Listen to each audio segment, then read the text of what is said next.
اقوام متحدہ کا رویہ اچانک کیسا بدل گیا اور یہ لوگ اچانک کیسے چینج ہو گئے، ان کی باتیں اچانک کیسے چینج ہو گئے، تاریخ میں پہلی بار ہوا ہے۔ حالانکہ فلسطین کا مسئلہ تو بہت عرصے سے چلا آ رہا ہے۔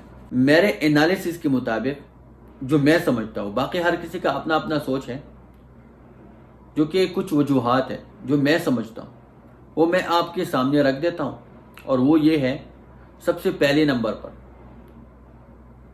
مسلمانوں کا اکٹھا ہونا۔ دیکھیں، اس سے پہلے OIC کا ایک ہنگامی اجلاس طلب کیا گیا، اور پھر OIC کی طرف سے ایک جوائنٹ سٹیٹمنٹ دیا گیا، ایک پیغام جاری کر دیا گیا کہ پورے مسلمان ممالک فلسطینیوں کے ساتھ ہیں۔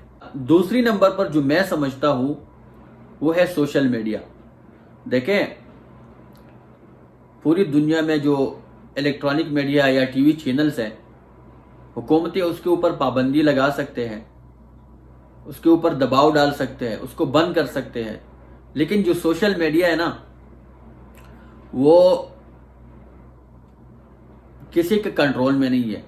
نہ اس کو کوئی بند کر سکتا ہے، نہ کوئی دباؤ ڈال سکتا ہے۔ سوشل میڈیا کے ذریعے پوری دنیا دیکھ رہی ہے۔ تو اقوام متحدہ کا جو سیکرٹری جنرل ہے یا صدر ہے، انہوں نے جو سٹیٹمنٹ دیا ہے، تو مجبوراً یہ سٹیٹمنٹس دینے پڑے۔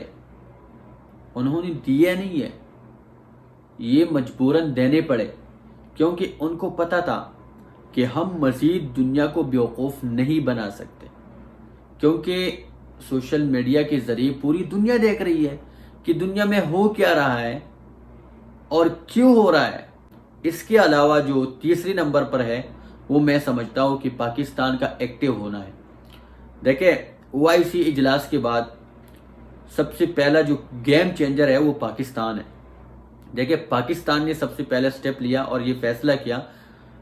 شاہ محمود قریشی نے عمران خان کو کہا، اور عمران خان نے اس کو اجازت دی، اور اس نے یہ فیصلہ کیا کہ میں ترکی کے وزیر خارجہ یا باقی جو مسلم ممالک کے جو وزرائے خارجہ ہے، ان کے ساتھ مل کر اقوام متحدہ چلا جاؤں۔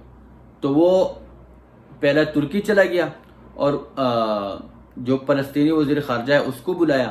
اس کے علاوہ سوڈان کا بھی آیا، انڈونیشیا کی بھی آئی، اور کویت کا بھی آیا۔ تو یہ سارے مل کر ایک آواز بن کر اقوام متحدہ چلے گئے، اور وہاں سے ایک مشترکہ پیغام دیا، ایک مشترکہ میسج دیا۔ اور اس میں جو اہم کردار ہے وہ پاکستان کا رہا ہے۔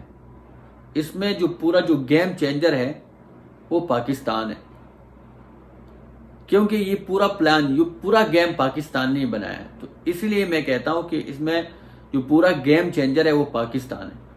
اور اس کے علاوہ شاہ محمود قریشی کا UN میں جانا اور کفاروں کی آنکھوں میں آنکھیں ڈال کر بات کرنا، یہ بھی ایک بہت بڑی بات ہے۔ اور اس کا پورا کریڈٹ جو ہے وہ وزیر اعظم عمران خان کو جاتا ہے۔ پورا کریڈٹ عمران خان کو کیسے جاتا ہے؟ اس پورے مسئلے میں، پورے گیم میں پاکستان کا کردار بہت ہی اہم رہا ہے، بلکہ پورا گیم پاکستان ہی نہیں بنایا ہے۔ اور پاکستان کا آج کل جو موجودہ سربراہ ہے، جو وزیر اعظم ہے، وہ ہے عمران خان۔ اور یہ میں نہیں کہہ رہا کہ عمران خان کو کریڈٹ جاتا ہے، بلکہ آپ سوشل میڈیا اٹھا کے دیکھ لیں، پوری دنیا کے مسلمان کہہ رہے ہیں، فلسطین کے لوگ کہہ رہے ہیں، فلسطین کے لوگ کہہ رہے ہیں کہ عمران خان اسلامی دنیا کا ہیرو ہے۔ تو اس لیے میں کہتا ہوں کہ پورا کا پورا کریڈٹ جو ہے وہ عمران خان کو جاتا ہے۔